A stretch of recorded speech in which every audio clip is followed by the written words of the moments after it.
The soft hum of the kettle pulled Sarah from her thoughts. The kitchen window looked out onto the sleepy streets of Riverside, where the sun hung low, casting warm golden light over the lawns. It was the kind of town where people left their doors unlocked, where neighbors waved in the mornings and children played freely until dusk. She loved it here. It felt like the perfect place to start their life together. Jack had been everything she dreamed of. They'd met 3 years ago at a mutual friend's wedding, and from that day on, it felt like fate was unfolding exactly as it should. He was hard-working, kind, and thoughtful. It wasn't unusual for him to come home after long shifts with a bouquet of flowers, his grin wide, and his eyes twinkling. Sarah had never imagined she could be this lucky, but lately things had changed in small, almost imperceptible ways.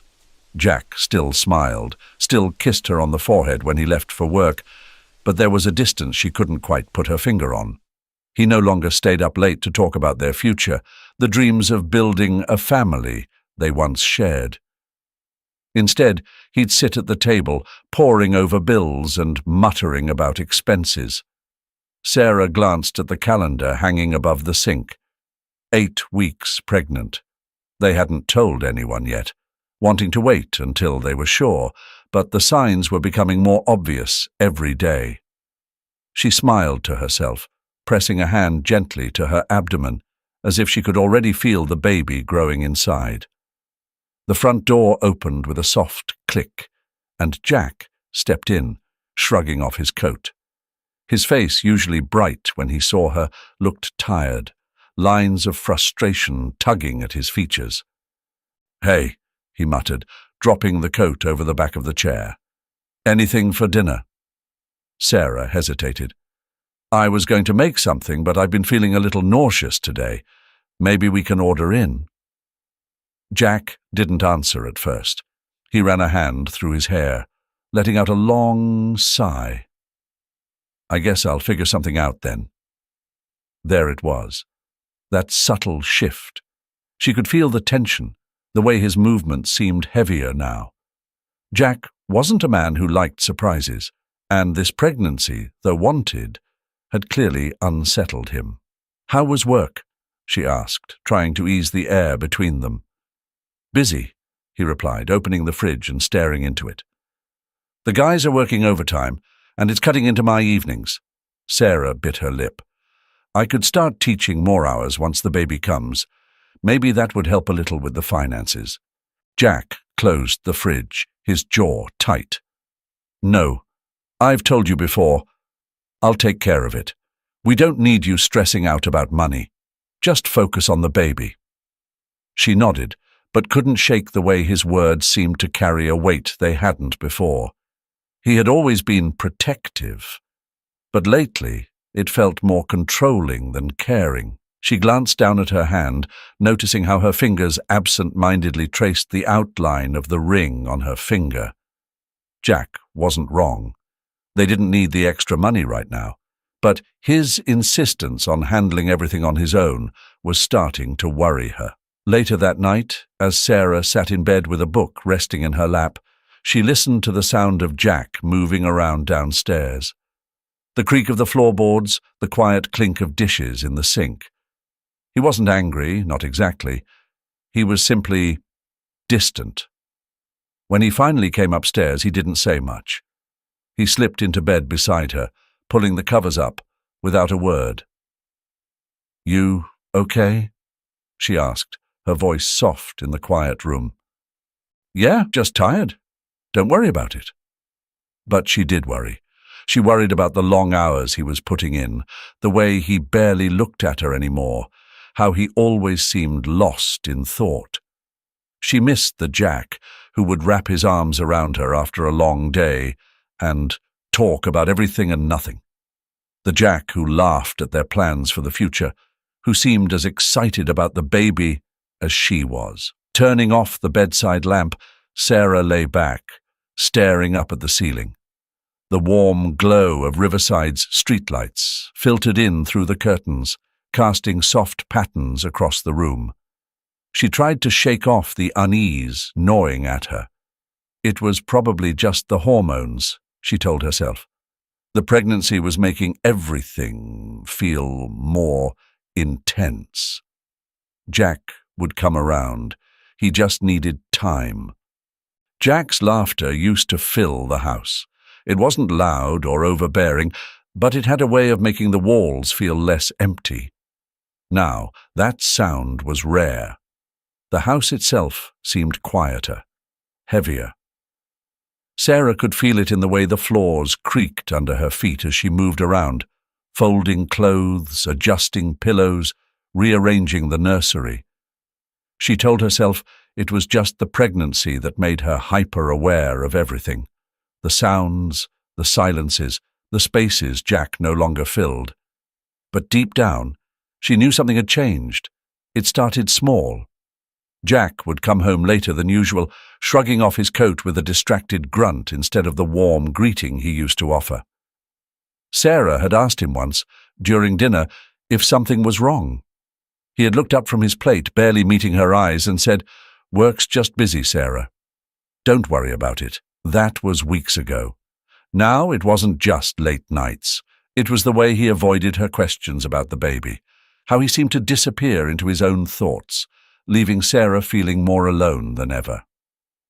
Tonight, it was past midnight when Jack finally stumbled in. His breath smelled faintly of whiskey, the kind he only drank when he was out with his co-workers. He kicked off his shoes haphazardly and slumped into the living room chair without a word. "Did you have a good night?" Sarah asked from the doorway, her voice tentative.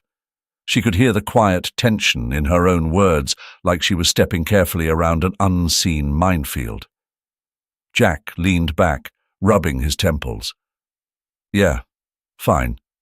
She hesitated. "You've been out a lot lately." He exhaled, long and heavy, like the weight of the conversation was too much for him. "I'm tired, Sarah. Can we not do this tonight?" "I'm not trying to start a fight," she said, softly, stepping into the room. I miss you. We barely talk anymore." Jack didn't respond immediately. His eyes were fixed on some invisible point in front of him. Finally, he muttered, "We don't have to talk about everything all the time." Sarah bit her lip, her hand resting on the growing curve of her stomach.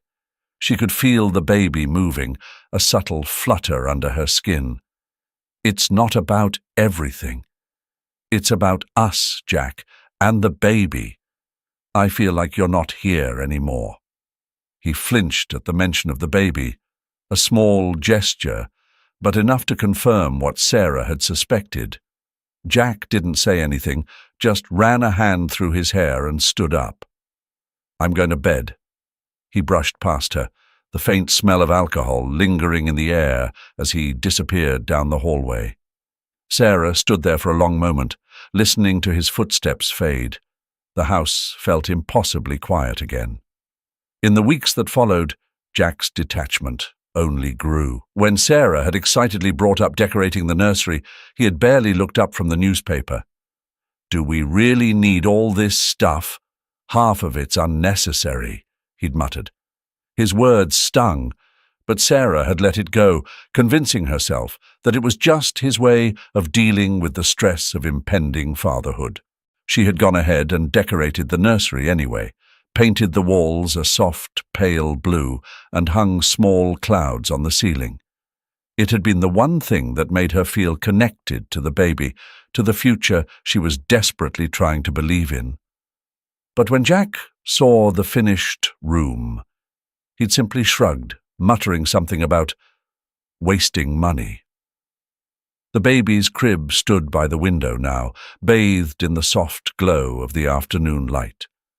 Sarah often found herself sitting in the nursery for hours, letting her fingers trace the edges of the crib, trying to imagine what it would be like when their child was finally there.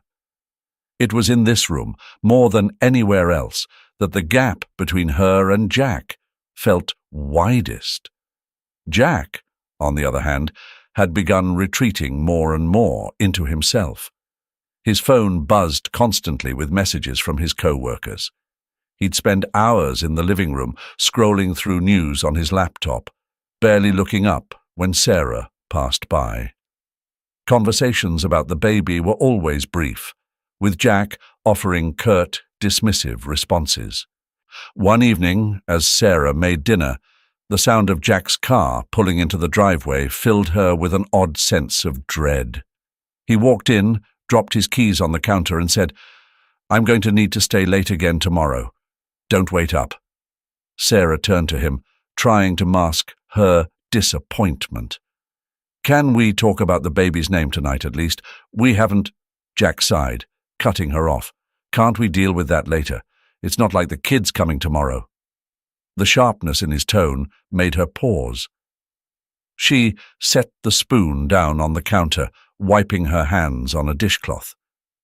"Jack, I'm just trying to plan—" "Yeah, well, maybe stop planning so much. It's not like we need to be ready for every little thing." His voice had a tired edge, one that made it clear he wasn't interested in the conversation. Sarah swallowed, her heart sinking. Jack didn't look at her, didn't offer any apology or reassurance. He just walked away, leaving her standing there, alone again. The pale light of dawn filtered through the hospital room window, casting a soft glow over Sarah as she sat on the edge of the bed, cradling Noah in her arms. Outside, the world was still waking up. Inside, she had never felt more awake. She watched her newborn son with a mixture of awe and exhaustion. His tiny chest rose and fell rhythmically, and in the silence of the room, she could hear the soft, occasional sighs escaping his lips. Noah's skin was warm under her fingertips, and her gaze fell on the small birthmark, nestled at the nape of his neck, a heart-shaped mark. She smiled softly to herself, tracing the outline with a gentle finger. It felt like a sign, like this little boy was meant to fill a space in her heart she hadn't known existed. The long nights of waiting, the slow drift away from Jack's once loving attention, it all seemed distant now, softened by the arrival of this new life. Jack was sitting by the window, his back to them, scrolling through his phone. He had barely looked up when Noah was born, his congratulations brief, distant. Now, as the baby stirred in her arms, Sarah felt the absence of Jack's excitement. The hospital room was too quiet, a quiet that made her feel isolated, even with the child nestled against her. She spoke softly, not wanting to disturb the baby. "He has a birthmark, Jack. It's shaped like a little heart. Isn't that something?" Jack made a noise, something between a grunt and a sigh. He didn't turn around. "Yeah, that's nice," he muttered, his eyes still fixed on his phone. The response was thin, hollow. Sarah looked down at Noah, her fingers smoothing the blanket over his tiny body. She didn't press. The past few months had taught her that pushing Jack only made him withdraw further. But the silence between them weighed heavy, and it was becoming harder to carry. Later that night, back home in Riverside, the first cries echoed through the small house. Sarah, still sore and drained from the delivery, stirred and rose slowly from the bed. Jack, beside her, didn't move. "Noah's crying," she whispered, her voice a mix of exhaustion and need. She waited, hoping Jack might respond, might get up and offer to help.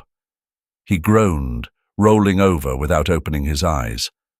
"Can't you take care of it? I've got work in the morning." Sarah pressed her lips together, not trusting herself to speak. She got up, moving slowly toward the nursery where Noah's cries pierced the quiet. The little room she had so carefully decorated now felt enormous, the crib too large, and the soft blue walls, almost mocking her sense of calm from just days ago. She scooped Noah into her arms, swaying gently to soothe him. His cries softened into whimpers, and she pressed a kiss to the top of his head. But the weight of everything, of Jack's indifference, of the sleepless nights that stretched ahead, settled on her shoulders like a heavy cloak. The following weeks blurred into a routine of long nights and quiet days. Jack grew more distant, spending hours on his phone or at work, barely acknowledging Noah's presence. Every evening Sarah would sit with Noah, humming soft lullabies, while Jack sat in the living room, the volume of the television turned up just loud enough to drown out the baby's cries. It wasn't outright resentment, but Jack's detachment was clear in every small gesture. When she asked him to hold Noah, he'd decline, claiming he was too tired or too busy. When Noah cried, he would leave the room or simply turn the TV up louder, never once offering to help. One night, Sarah finally confronted him. She had just put Noah to bed, her arms aching from the constant motion of rocking him to sleep. Jack sat in the living room, the blue glow of the television reflecting off his face. "Jack, can we talk?" He glanced at her, his expression flat. "About what?" Sarah took a deep breath, steadying herself. "About Noah. About us. You're not here, Jack. You're not helping." He sighed, a long, weary sound. "Sarah, I work all day. The baby's your responsibility. You wanted this, remember?" Her stomach tightened at his words. "He's our son, Jack. This isn't just my problem." Jack's eyes flicked back to the television. "I'm doing what I can. Stop making it such a big deal." Sarah stood there for a moment, feeling the gap between them widen even further. It was like standing on the edge of a cliff, the ground beneath her feet crumbling a little more each day. Without another word, she turned and walked back to the nursery, where Noah slept soundly, unaware of the growing tension in the house. She sat by the crib, watching him breathe, and wondered how much longer she could keep pretending that everything would be okay. The sun hung low in the sky when Sarah decided to leave for the store. Noah had just fallen asleep after a fussy afternoon, his tiny breaths even and soft. She lingered by the crib for a moment, watching his chest rise and fall beneath the light blue blanket. "I'll be quick," she whispered, as if Noah could hear her. She gently shut the nursery door, picked up her keys, and headed out. The grocery store was just 10 minutes away, and Sarah mentally ran through her list as she walked the aisles. Milk, diapers, bread, the usual. She tried not to rush, but something in her chest felt tight, as though time were pressing against her. Jack was at work and she'd be home in less than an hour. Noah would still be asleep by then. When Sarah pulled into the driveway, the house was quiet, exactly as she'd left it. The warm glow of the late afternoon sun bathed the front porch in light, casting long shadows across the yard. She unlocked the door and slipped inside, her bags rustling as she set them on the kitchen counter. The silence felt thick, like the air had stilled while she was gone. She walked to the nursery, pushing open the door with the same quiet care as always. The crib came into view, but it was empty. A cold rush ran through her body. For a second, Sarah just stared at the crib, unable to make sense of the emptiness before her. The blanket, still slightly rumpled from where Noah had slept, was the only sign he'd ever been there. Her heart began to race.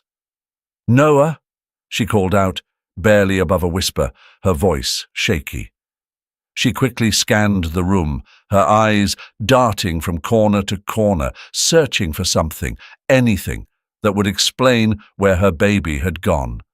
But there was nothing, no sign of him. The panic hit all at once. "Noah!" Sarah's voice cracked as she rushed into the hallway, her footsteps echoing off the walls. She checked the living room, the kitchen, every room in the house. He couldn't have just disappeared. He couldn't. He was just a baby. He couldn't crawl out of the crib, much less leave the house on his own. Her breathing became ragged as she retraced her steps, frantically searching the same rooms over and over again, even though she knew she wouldn't find him. The walls seemed to close in around her, suffocating as the reality began to sink in. "Noah!" she screamed, her voice desperate now. She stumbled back into the nursery, gripping the edge of the crib as her legs threatened to give way. Her hands were trembling, her chest tightening with each passing second. Where could he be? How could this have happened? The front door creaked, and Jack's voice echoed through the house. "Sarah? What's going on?" She didn't answer immediately. Her throat was dry, her voice barely there.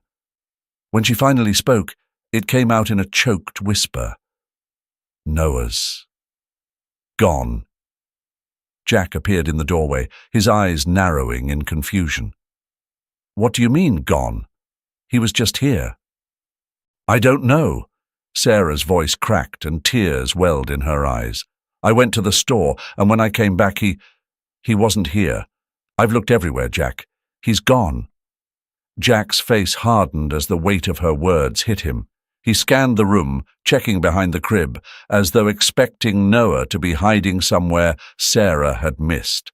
But the emptiness of the room was undeniable. "Call the police," Jack muttered, his voice low and clipped. Sarah's hands shook as she fumbled for her phone, the numbers blurring before her eyes as she dialed.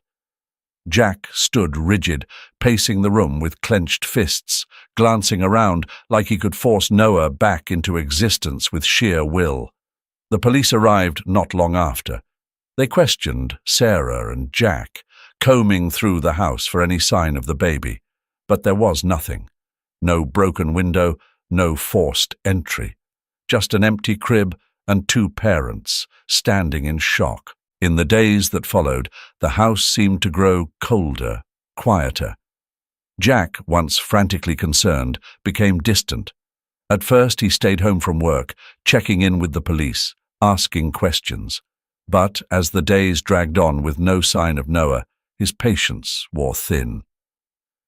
"Maybe—" Jack's voice was sharp one evening as Sarah sat at the kitchen table staring blankly at a photo of Noah.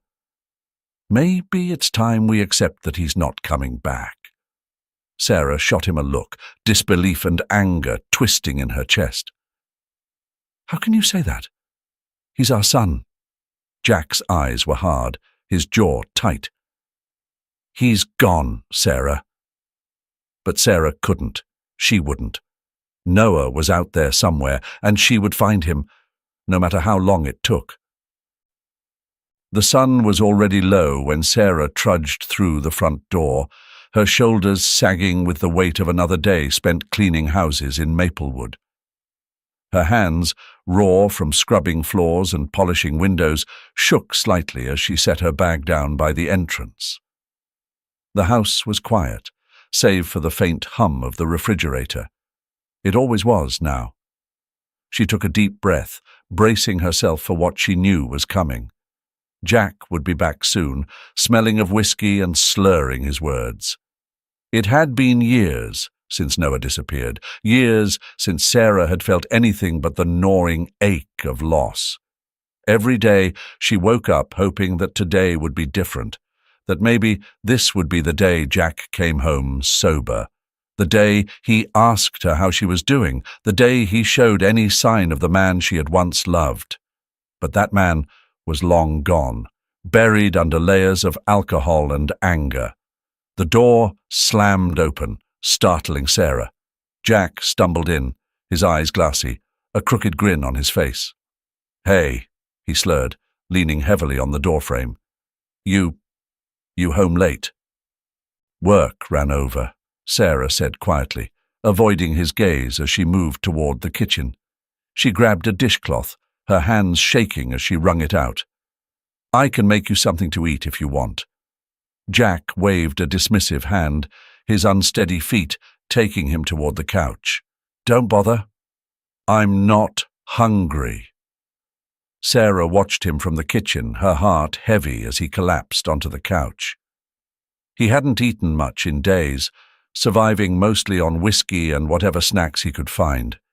His clothes hung loose on his frame, and his once sharp eyes were now dull, almost lifeless. He was unrecognizable. It had started slowly, not long after Noah disappeared. Jack had gone out for drinks with his co-workers, just a way to take the edge off, he said. But one night turned into many, and soon the bar became his second home. At first, he'd come back apologetic, mumbling excuses about needing to clear his head. Then the excuses stopped, and the drinking became routine. Sarah, too tired to fight, let it happen. She glanced around the house, seeing the marks of Jack's descent everywhere, the piles of empty bottles by the couch, the unwashed dishes in the sink, the general disarray of a life that had spiraled out of control.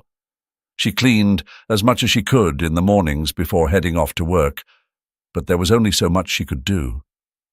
Jack, sensing her eyes on him, turned to face her, his expression hardening. "What are you looking at?" he snapped, his words thick with drink. "Always watching, always waiting for me to screw up." "I'm not," Sarah said softly, turning her back to him, pretending to busy herself at the sink. I wish you'd take care of yourself, Jack." "Take care of myself." Jack let out a bitter laugh, the sound harsh in the quiet house. "What's the point? We're broken, Sarah. The kid's gone, and you're here pretending like we can just move on." His words hit her like a slap. She gripped the edge of the counter, the ache in her chest threatening to overwhelm her. "I'm not pretending," she whispered. "I'm trying to survive." Jack threw his head back, laughing again, but there was no humor in it. "Survive? What's the point? You think Noah's coming back? You think any of this matters?" His voice grew louder, more aggressive. "He's gone, Sarah. He's gone. And it's your fault." The words cut deep, but they weren't new. Jack had blamed her for Noah's disappearance almost from the start.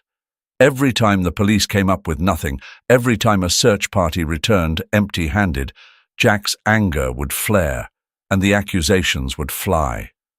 Sarah had learned to bear it in silence. She turned around, facing him fully now, her exhaustion visible in the dark circles under her eyes, the slump of her shoulders. "I didn't lose him, Jack," she said, her voice steady despite the trembling in her hands. "We both did," Jack sneered, picking up an empty bottle from the coffee table and throwing it across the room. It shattered against the wall, pieces scattering across the floor. "Yeah, well, I'm the only one paying for it." Sarah didn't flinch. She had learned not to, over the months of broken bottles and slammed doors. She just stood there, staring at the shards of glass, feeling the weight of it all pressing down on her. Her body was exhausted, her mind even more so. But still, she got up every morning. Still, she worked. And still, she hoped, even if it was foolish, even if it hurt. Jack slumped back against the couch, his outburst over, the fight draining out of him.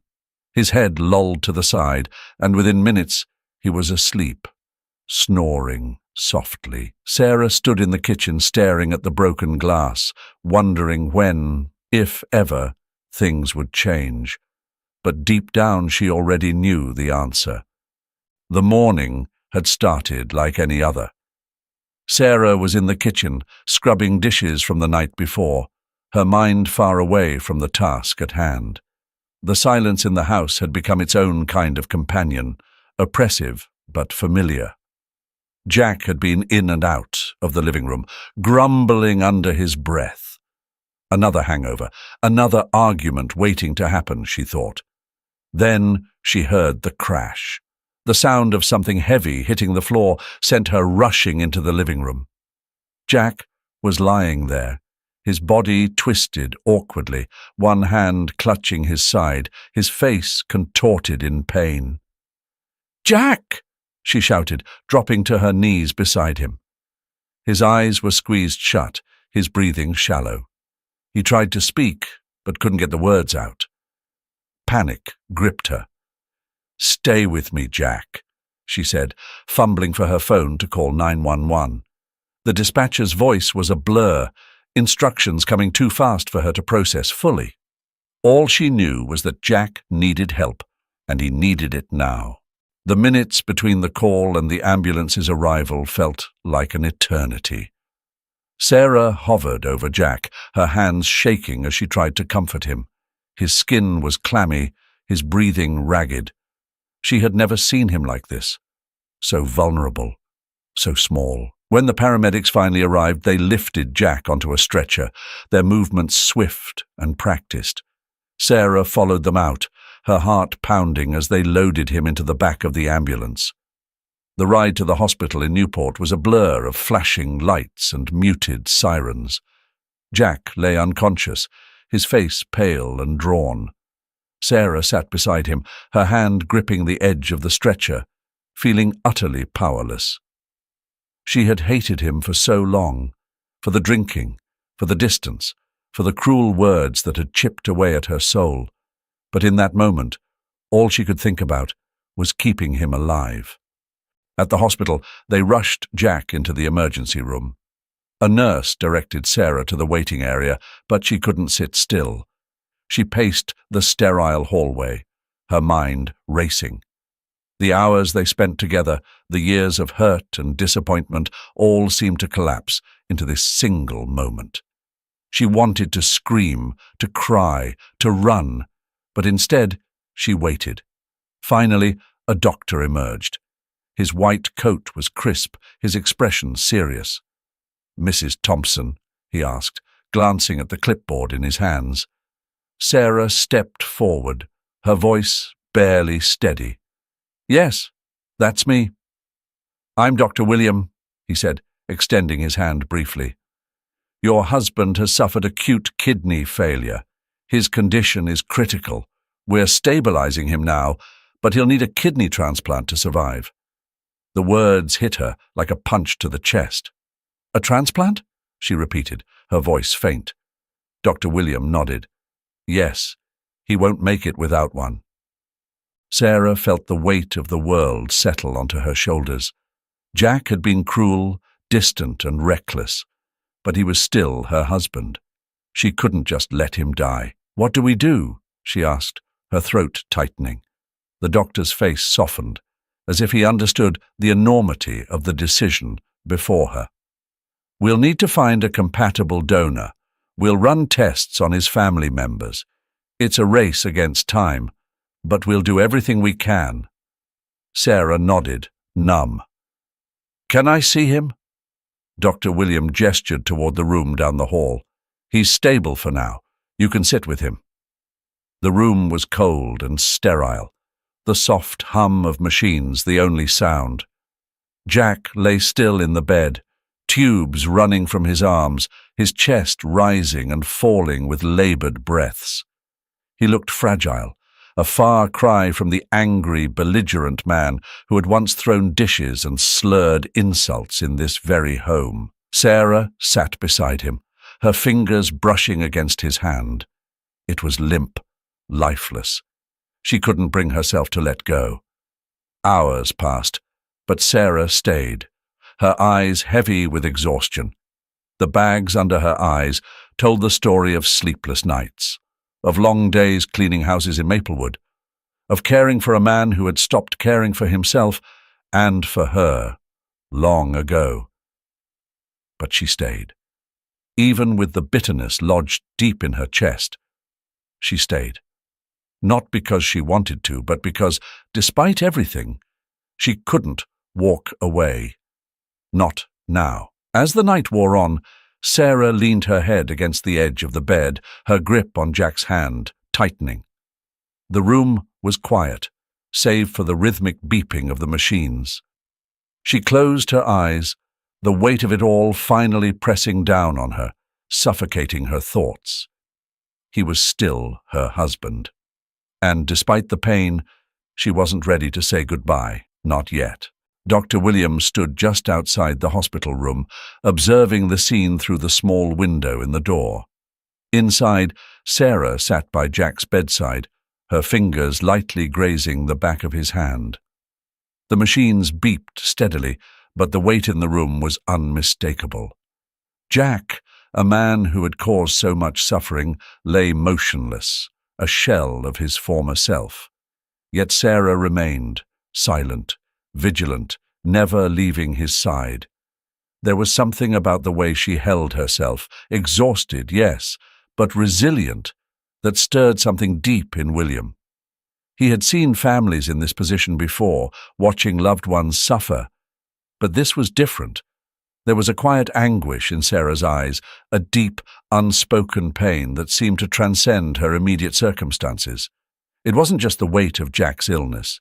It was the years of betrayal, the scars that Jack's actions had left on her soul. And yet, despite all of it, she stayed. William's gaze softened as he watched her. She wiped her eyes when she thought no one was looking, and though her back was straight, her hands trembled slightly. Her strength wasn't in grand gestures, but in the quiet, steady way she continued to care for a man who had long ceased caring for her. He stepped away from the window, his mind spinning. Something in this woman's devotion, her quiet suffering, had struck a chord in him. He didn't know why, but he felt the need to help her, to offer something beyond his clinical duty. After a moment's hesitation, William walked to the lab, requesting the necessary tests. If he was a match, he would donate his kidney to the man inside, for her sake. The air in the hospital hallway felt heavier that day, a quiet tension lingering as Sarah approached Dr. William's office.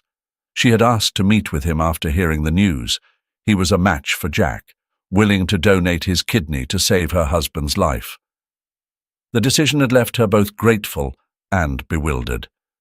She had never expected such an act of kindness from a man she barely knew. When Sarah entered, Dr. William stood by his desk, paperwork scattered around. He looked up with a calm expression, though there was something in his eyes, something that seemed to study her deeper than before. "Dr. William," she began, her voice soft, "I just wanted to say thank you for everything you're doing for Jack. I don't know how to express how much this means." Dr. William nodded, his gaze momentarily dropping to the floor. "I couldn't stand by and do nothing," he said quietly. "I saw what you were going through, and no one deserves to bear that alone."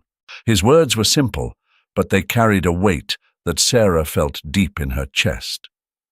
She watched him for a moment, trying to understand why he seemed so familiar, why there was this strange connection that she couldn't quite place. Then, as he turned slightly, she caught a glimpse of the back of his neck. Her breath hitched. The birthmark. It was small, almost insignificant, but she had seen it before. It was the same shape, the same spot. She had kissed it 1,000 times when Noah was a baby. A sharp jolt of recognition coursed through her, and her heart began to race. "Dr. William," she stammered, her voice trembling, "that birthmark—" He frowned, confused. "What?" Sarah's eyes filled with tears, her hand instinctively rising to her mouth. "You have a birthmark, right there, just like my son." William's face paled slightly, the realization dawning on him slowly, but he didn't move. He just stood there, watching her unravel. "My son." "Noah," Sarah whispered, the words catching in her throat. "He was taken from me when he was a baby. He had that same mark. I think you might be—" She couldn't finish the sentence. The enormity of it was too much to comprehend. Could it be possible? After all these years? Dr. William remained silent for a moment, his expression unreadable. Then, without a word, He stepped around the desk and gently reached for her hand. "Let's do a test," he said softly, his voice steady, despite the whirlwind of emotions that were beginning to swirl between them. "We can find out." The test was quick, though the waiting felt agonizing. Sarah sat in the hospital chair, her hands trembling in her lap. She didn't know what to hope for. Could this man, this stranger who had stepped in to save Jack, really be the boy she had lost? Hours later, Dr. William returned with the results in his hands. His face was different now, softer, more vulnerable. He handed her the paper, saying nothing, just watching as her eyes scanned the page. The confirmation hit her like a wave, crashing over her with all the force of years of grief and longing. He was Noah. He was her son. The papers slipped from her hands as tears filled her eyes. Sarah stood slowly, her legs shaking beneath her, and walked toward him, reaching out with trembling fingers to touch his face. She could barely breathe, her heart pounding so hard she thought it might burst. "Noah," she whispered, her voice breaking. "It's you. It's really you." Dr. William, Noah, stood frozen, staring at her with a stunned silence. His entire world had just been upended, and the reality of it was too large to grasp all at once.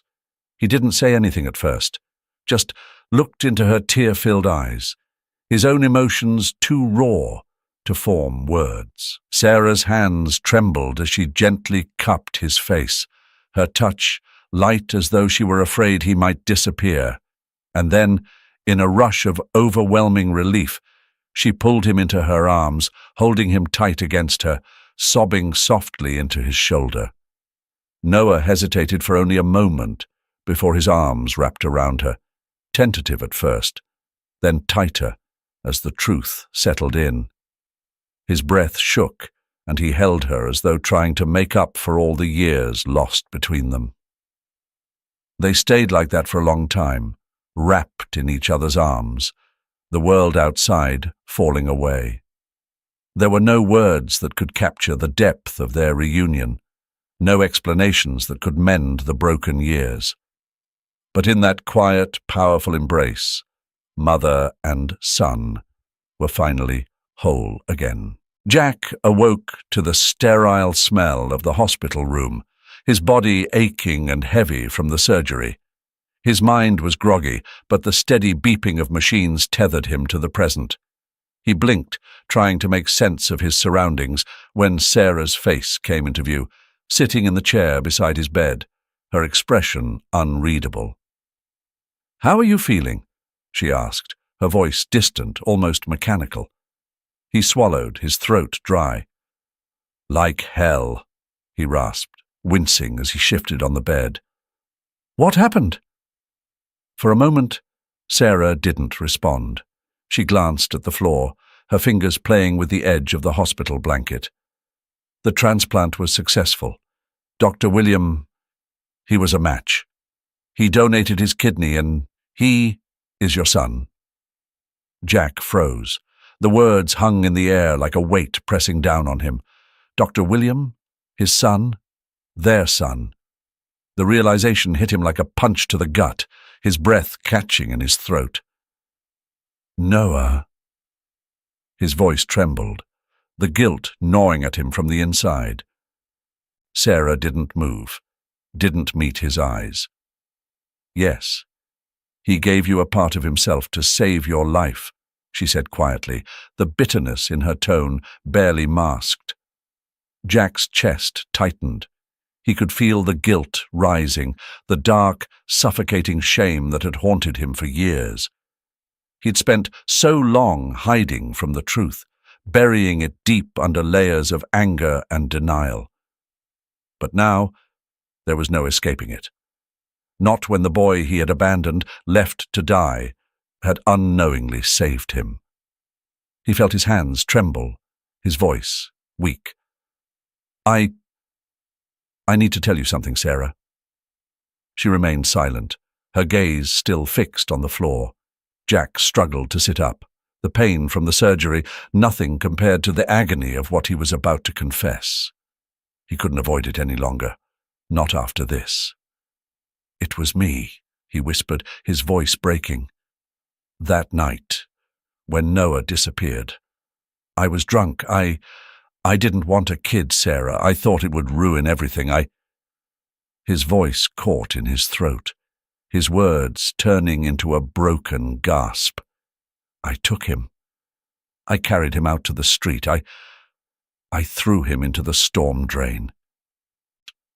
He forced the words out, each one cutting into him like a knife.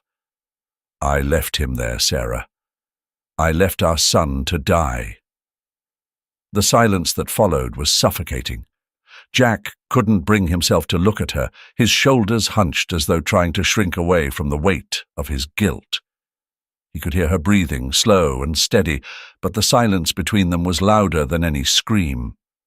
When she finally spoke, her voice was cold, devoid of any warmth or empathy.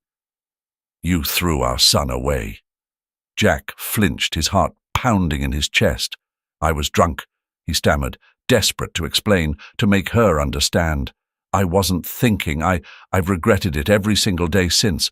Please, Sarah, Stop." The word was sharp, cutting through his plea like a blade. Sarah stood, her face expressionless, but her eyes were filled with a fury so quiet, so controlled, that it terrified him. Jack looked up at her, the desperation evident in his eyes. "I'm sorry. I never meant for any of this to happen. I didn't know how to fix it. I couldn't face it." Her gaze remained locked on him, unflinching.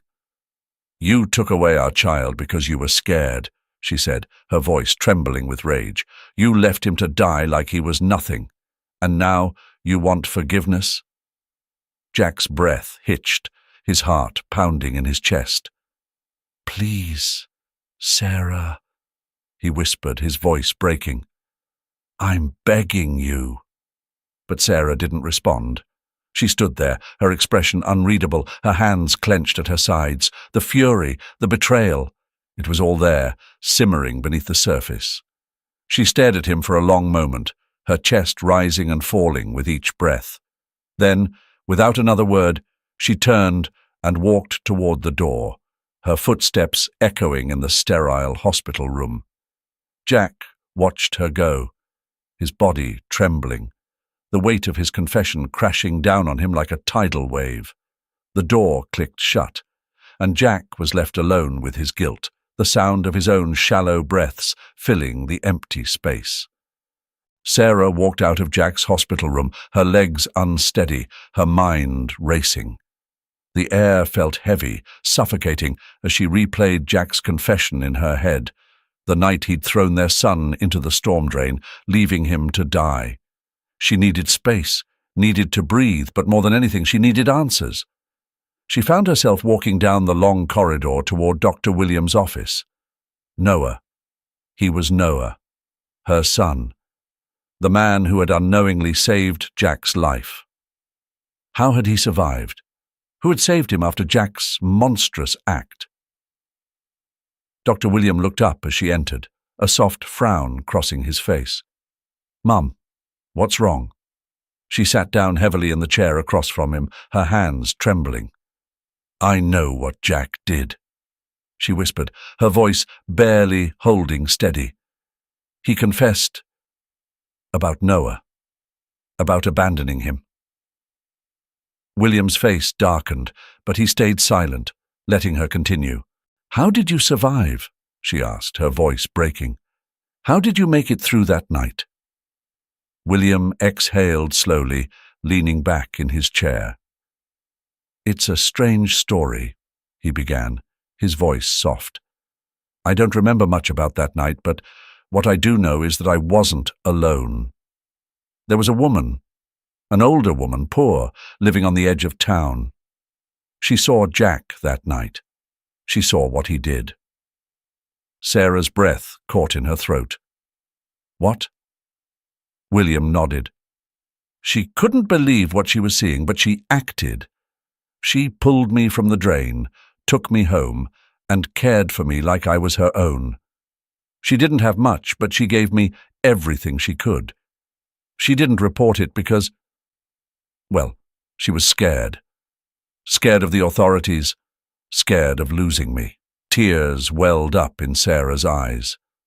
The cruelty of Jack's actions, the kindness of this stranger, it was too much to process. Just then, a nurse appeared at the door, her face tense.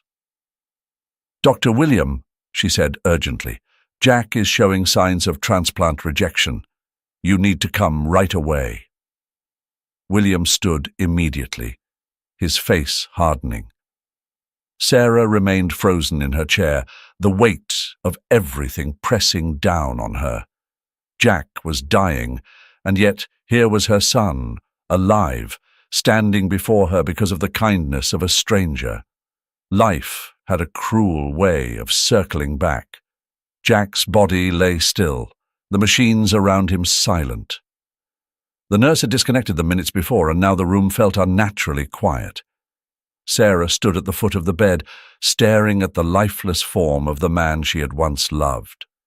Jack's face, hollow and pale, was frozen in a kind of peace that he had never found in life.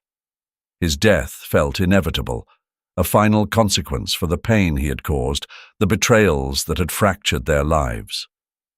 Noah stood beside her, his expression hard to read. There were no tears, no visible grief, just a quiet acceptance. They both knew Jack's end was not just the failure of his body, but a reckoning for the choices he had made. "He's gone," Sarah said quietly, her voice steady but soft. She felt no anger now, no sorrow, just a strange calm, as though the weight she had carried for so many years had finally been lifted. Noah nodded, his gaze lingering on Jack for a moment longer before turning away. "I guess it's over." Sarah didn't respond. She didn't need to. They both understood. Jack's death was the closing of a dark chapter, but there was something else now, something lighter, a possibility of starting over. The next morning, Sarah and Noah left the hospital and drove to the small town where Lilia, Noah's adoptive mother, lived.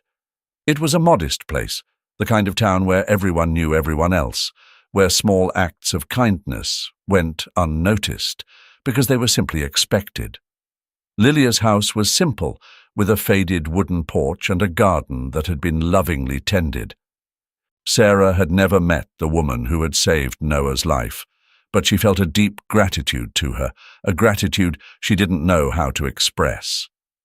When they arrived, Lilia greeted them at the door with a warm smile, her hands calloused from years of hard work.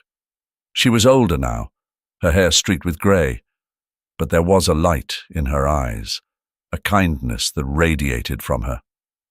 "You must be Sarah," Lilia said, her voice gentle. She reached out and took Sarah's hands in her own, giving them a comforting squeeze. "I'm so glad to finally meet you." Sarah swallowed the lump in her throat, her voice catching. "Thank you," she whispered, "for everything, for taking care of him." Lilia smiled, glancing over at Noah, who stood quietly by the door. "He was never a burden. He brought joy to my life." The three of them sat on the porch for hours, talking about the past, about Noah's childhood, about the small miracles that had brought them all together. Lilia shared stories of Noah growing up, stories Sarah had never known but cherished now. It was strange, listening to tales of her son's life that she hadn't been part of, but instead of feeling regret, Sarah felt a deep sense of peace. Noah had been loved, had been cared for, even in her absence. When the sun began to set, casting long shadows across the garden, Sarah and Noah said their goodbyes. Lilia promised they would see each other again soon, and as they drove away, Sarah felt something new, a sense of closure, of finally having found the missing pieces of her life. The road to Cedarbrook stretched ahead of them, winding through the fields and hills. The town was small, peaceful, just like Sarah had imagined. It was a place where they could start fresh, away from the memories that had haunted them for so long. As they drove, the familiar sights of Riverside faded into the distance. The weight that had pressed down on Sarah for years, the anger and grief, seemed to lift with every mile they put behind them. She glanced over at Noah, who was staring out the window, his expression calm. "It's strange," he said quietly, his voice thoughtful. "How things turned out. I never thought I'd end up here with you." Sarah smiled, her hand steady on the wheel. "Neither did I," she admitted. "But maybe that's the beauty of it. We're still here. We're together." Noah nodded, a small smile tugging at the corners of his mouth. "Yeah, we are." The sun dipped below the horizon, painting the sky in hues of orange and pink. As they approached their new home, a small house on the edge of Cedarbrook, Sarah felt something she hadn't felt in years. Hope. They pulled into the driveway, the engine humming softly before she turned it off. For a moment, they both sat there, taking in the quiet stillness of their new beginning. "This is it," Sarah said, her voice filled with quiet resolve. "A fresh start." Noah looked at her, his eyes soft. "Yeah," he said. "It's time." Together they stepped out of the car and walked toward the house. The door opened easily, welcoming them into a future free from the shadows of the past. And as the night settled in, Sarah knew that they were finally home, at peace, ready to embrace whatever came next. Thank you so much for joining me today and taking the time to experience this emotional journey. Stories like Sarah and Noah's remind us that relationships, parenthood, and life itself are complex, filled with joy, tension, and unexpected challenges. If this story touched you, or if you've ever faced moments of silence in your own relationships, I'd love to hear your thoughts in the comments below. And remember, sometimes the most difficult conversations are the ones we need to have the most. Let's keep the conversation going. If you enjoyed this video, make sure to give it a thumbs up, share it with someone who might need to hear it, and, of course, don't forget to subscribe for more stories that dive deep into the heart of human experience. Thanks again for being here, and I'll see you in the next one. Stay connected, stay inspired, and take care.